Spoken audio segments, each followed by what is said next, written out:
Questions 5 through 7 on the 2007 Grade 12 Euclid Math Contest. In the diagram, a sector of a circle with center O and radius 5 is shown. What is the perimeter of the sector?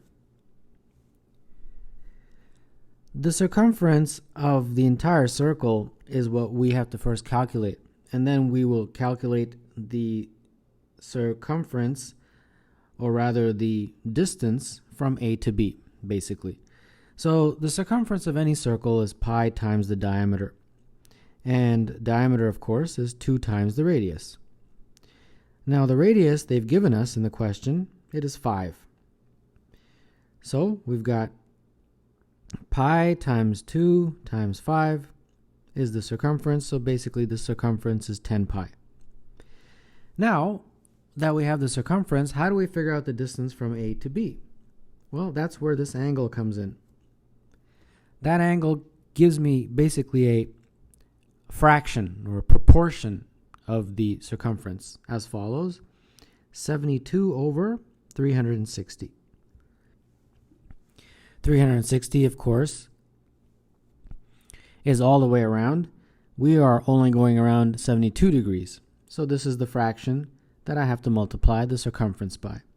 And the circumference we just calculated was 10 pi, and that is equal to arc AB. Okay, I'll just put that in brackets here, arc AB. Not the line AB. Okay, it's not a line going from A to B, it's the arc.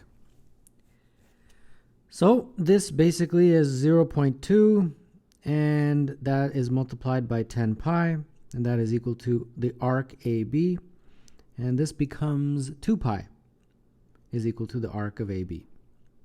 So now the perimeter of the entire sector is A to O, O to B, and then that arc AB. So written out completely is OA plus OB plus the arc AB.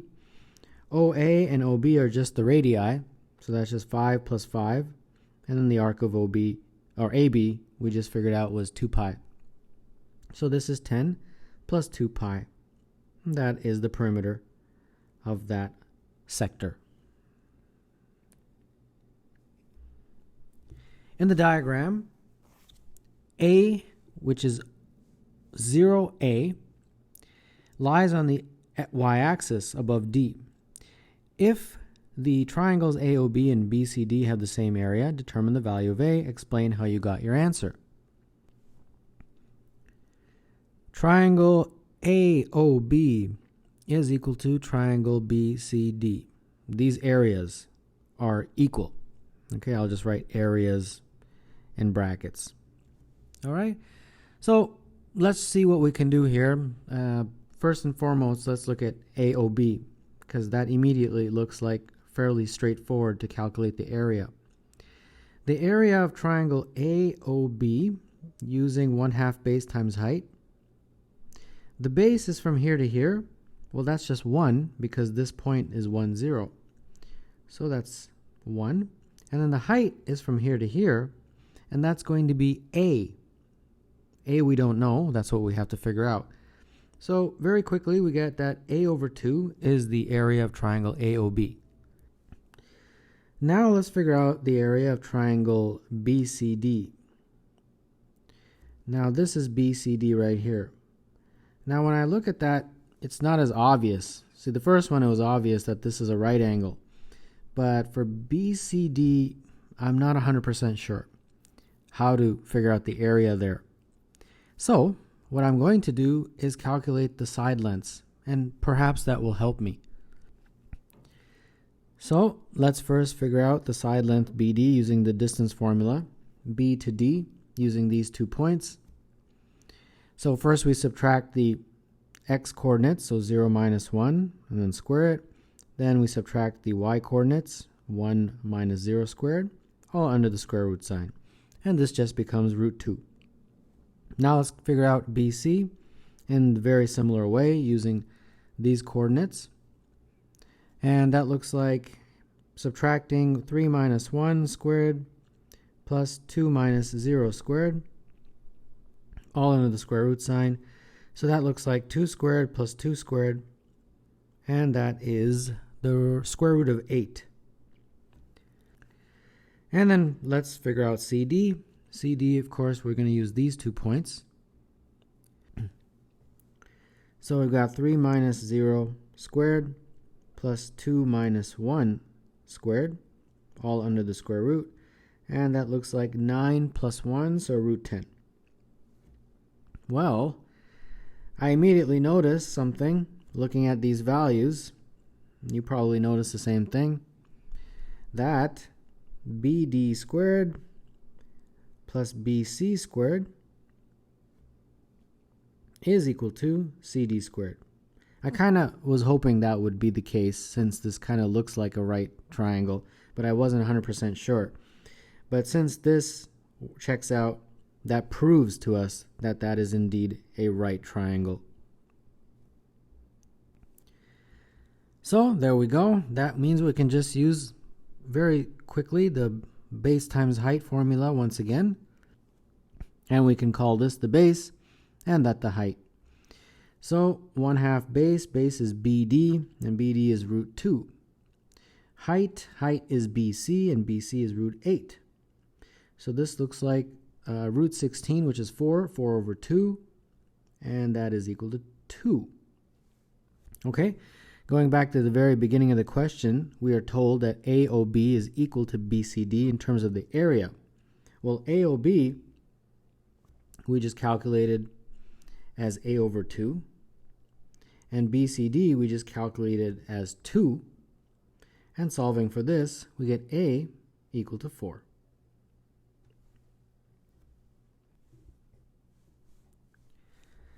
The little prince lives on a spherical planet which has a radius of 24 kilometers and a center O. He hovers in a helicopter H at a height of 2 kilometers above the surface of the planet. From his position in the helicopter, what is the distance in kilometers to the furthest point on the surface of the planet that he can see? This is our diagram blown up a little bit. Now, how do you approach this question? What's the furthest that he can see? He's right here. Well, the furthest that he can see from that point is a line that goes directly to the circle and is tangent to the circle. So I'll just draw the line like that. Now it's tangent to the circle. Where is it tangent? Right here. I'll draw a line from the center, which is O, to the tangent point, right there. And that, of course, makes a right angle, like all tangents do to circles. So what we are basically interested in is the distance from the tangent point to H. That is the distance in terms of the farthest point on the surface of the planet that he can see. So here we go. Let's calculate this. From O to the tangent point, I'll just call that tangent point T. We know that is the radius. And the radius they give us is 24 kilometers. So that's 24. And from O to this point, that's also 24 because that's also representing the radius. But then from the surface of the planet to H, that is 2 kilometers. And we have to figure out the distance from H to T. So HT, all squared, plus 24 squared is equal to 26 squared, using Pythagoras. And that's all this question really is. So HT squared is going to be 676 minus 576, which is 100. And of course, if you take the square root, HT will be equal to 10 kilometers.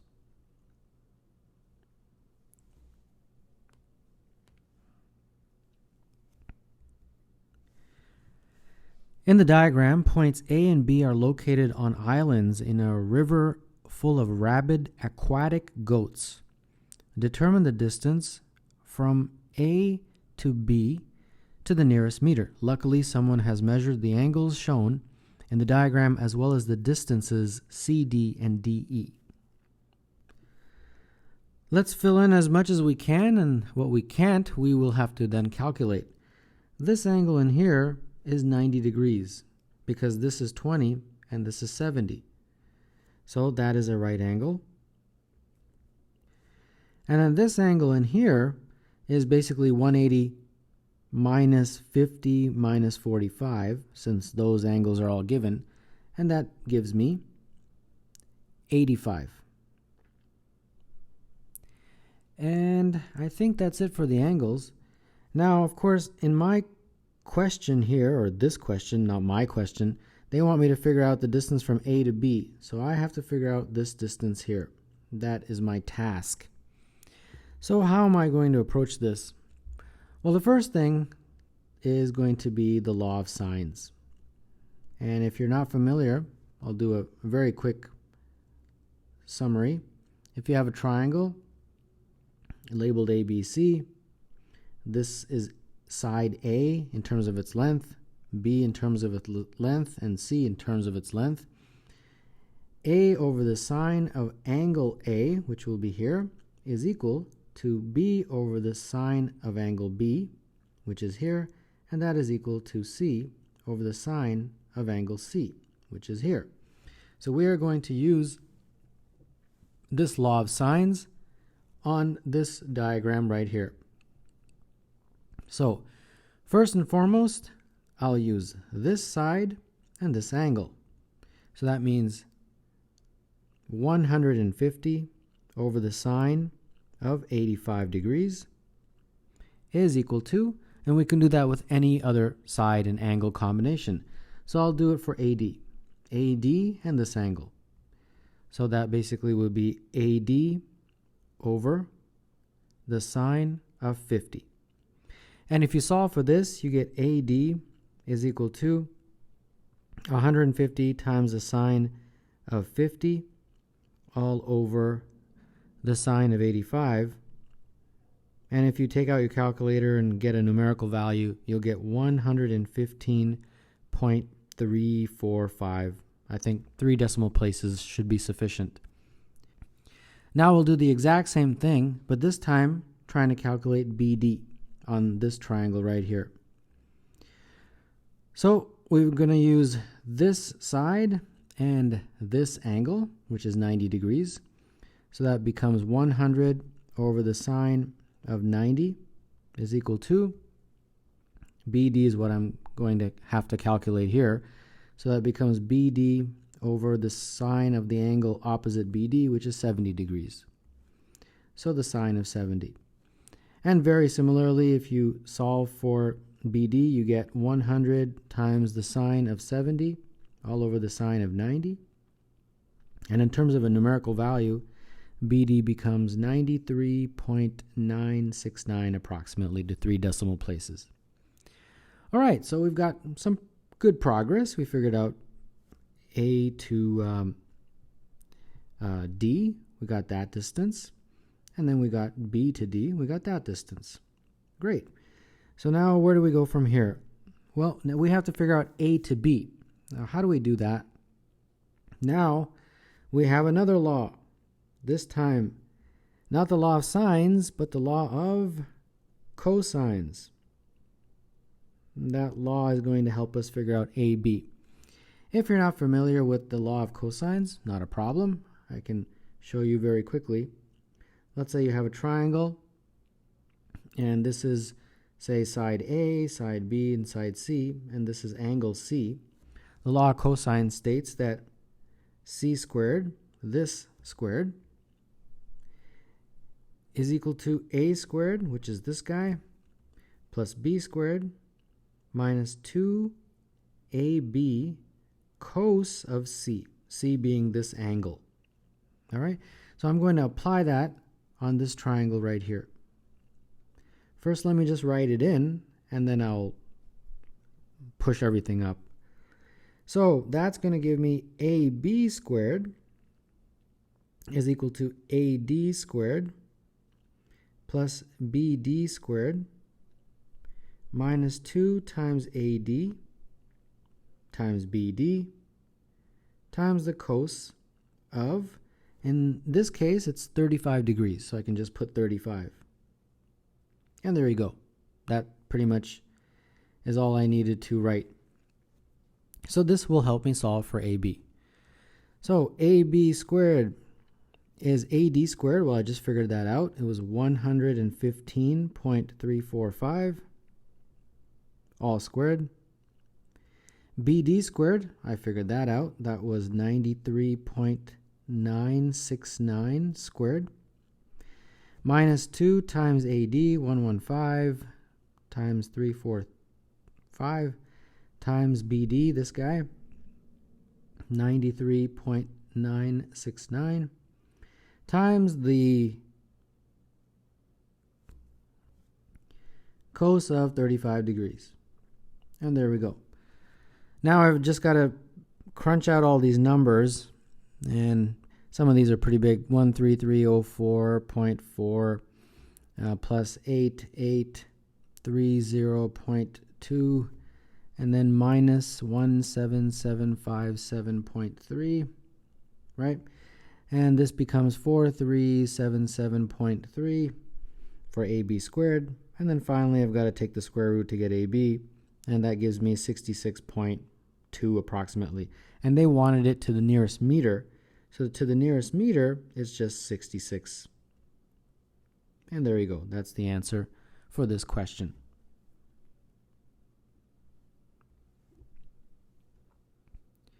Determine all values of x for which the square root of x to the power of log x to the base 10 is equal to 100.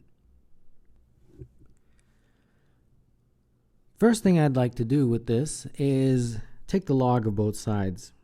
And if I do that, I think that will help me out. So I take the log of that side and the log of this side. And instead of writing 100, I'll write 10 to the power of 2. Now, when I take the log, I'm taking it to the base 10. All right, so that's the first step. The next step, of course, using log rules, is that this log right here comes out front. And that is one of the many log rules that I'm going to be using. And this part, this 2 comes out front. So it becomes 2 log of 10 to the base 10, like that. Now, this log probably doesn't change. Not much I can do with this guy. But this one here, I can modify that root x to just x to the half, like that. And then interestingly, this log of 10 to the base 10 is just 1. So this just becomes 2 times 1. Now, as I did before, this half can come out front. So we've got log of x to the base 10 times a half times the log of x to the base 10, like this. And this, of course, is just 2. Now, the half I can put all the way out front like this, and then I'll have 2 of these guys. So basically, that becomes log of x to the base 10 all squared is equal to 2. Multiply through by 2, and you get log of x to the base 10 is equal to 4, like that. And of course, remember, that's all squared. Take the square root of both sides, and you get log of x to the base 10 is equal to plus or minus 2. So we are almost done. This right here tells me that the log of x to the base 10 is equal to either 2 or the log of x to the base 10 is equal to minus 2. If it's equal to 2, that means that 2 is the exponent for 10, and that equals x, so x is equal to 100. If it is negative 2, that means 10 to the minus 2 is x, and therefore x is equal to 1 over 100. Now, before we circle these or put a square beside them and move on, I think, as always, especially on the Euclid, because they involve proofs, it's all important to verify, because there's no multiple choice here. So we can't just circle something and move on. So here we go. It shouldn't take that long. Let's do x equals 100 first. We're subbing it back into here now. if x equals 100, we've got 100 square root to the power of log of 100 to the base 10.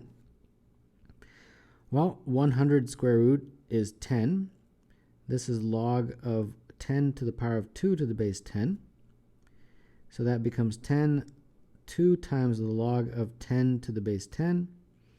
And since this is just 1, this is just 10 to the power of 2, which is indeed 100. So that checks out right there. Now let's do x equals 1 over 100. And I'm going to write it as 10 to the negative 2. This makes it a little easier. Again, subbing back into our original equation, we get 10 to the negative 2 square root log of 10 to the negative 2 to the base 10. And then this root is really troublesome. I'm going to put it as a half. Much better that way. And then put the negative 2 out front like this, negative 2 log of 10 to the base 10. And then now we can combine these exponents. You just multiply them, so it just becomes 10 to the power of negative 1. And then this guy is equal to 1, so this just becomes negative 2. And then again you multiply them, negative 1 times negative 2, and you get 10 to the power of 2, which is 100. So there you go, that checks out also. So these two are indeed solutions. X equals 100 and x is equal to 1 over 100. In the diagram, line segment FCG passes through vertex C of square ABCD, with F lying on AB extended and G lying on AD extended. Prove that 1 over AB is equal to 1 over AF plus 1 over AG. Let's label this diagram, and then we can proceed with trying to prove that is indeed true. Well, I'm going to give, any letters are sufficient. I'm just going to use A, B, C, that kind of letters. So for C, I'll give it coordinates AA. How do I know it's AA? Well, because they tell me that ABCD is a square. So what I've done essentially is put this on a coordinate axis, where this is sort of the x-axis and this is the y-axis. And since this is a square, if that is side length A, that would be side length A. And therefore, this C would be AA in terms of its coordinates.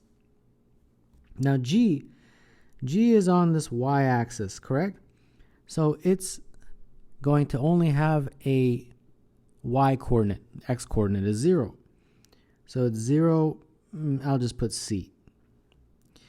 And then for F is on my x-axis, since I put it on the coordinate plane system. So F is going to have some x-coordinate.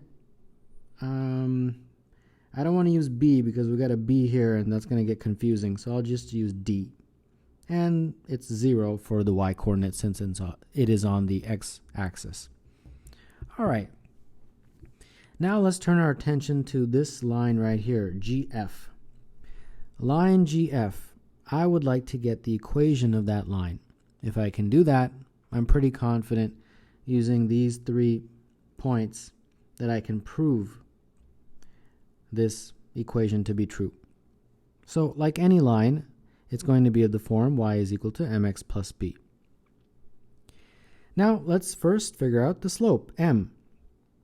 How do you figure out the slope? Well, it's rise over run, as always. And the rise for m, which is the slope of GF, is going to be using these two. I'll use this point and this point to figure out the rise and the run. So the rise will just be a minus 0. Or if you want, you can put 0 minus a. It really doesn't matter, but it's up to you. Now the run is going to be from here to here. And therefore we need this coordinate for b, right? But b is just A0.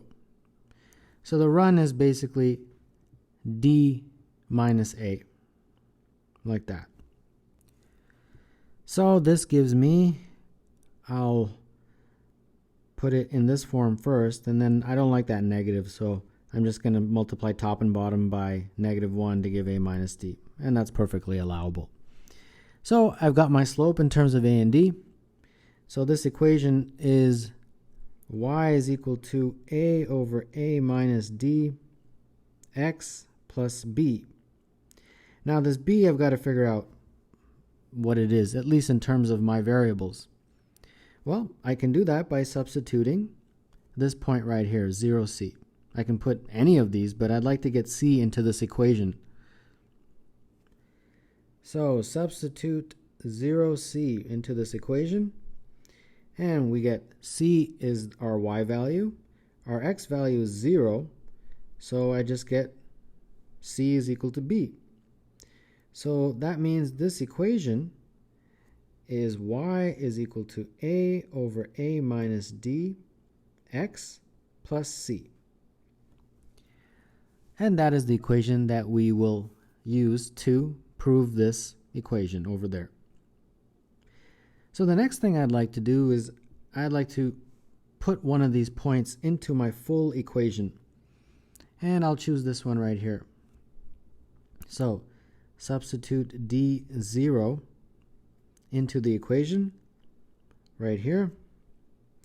So my y coordinate is 0, and then A over A minus D, x is D, and then plus c. So this becomes AD over A minus D plus c. I can put this guy on the other side, and that gives me AD over D minus A. And let's see here. If I cross multiply, I get AD is equal to CD minus AC. And at this point, I can fiddle around here, see what's best. Put everything on one side with the A's, AD plus AC. And at this point, I'm very close to proving. I have to just divide through by everything, because remember, I've got to get 1 over AB, 1 over AF, 1 over AG, like that. Okay, so how do I get 1 over something? I can divide through everything by ACD. So everything is going to be divided by ACD. And that's perfectly allowable in algebra. CD over ACD. And if you do that, something really cool happens. A lot of things cancel. This becomes 1 over C, this becomes 1 over D, and this becomes just 1 over A. Okay, looks very similar to that, doesn't it? Well, what is C? C represents what? It represents the distance from A to G, correct? So there we go, that's AG. Now we got 1 over D. What does D represent? D represents the distance from A to F. So that's AF. And then what is A? Well, A represents the distance from A to B. And there you have it. Looks exactly like this, right? 1 over AB is equal to 1 over AF is equal to plus 1 over AG. So we have just proven what they want us to do in this question.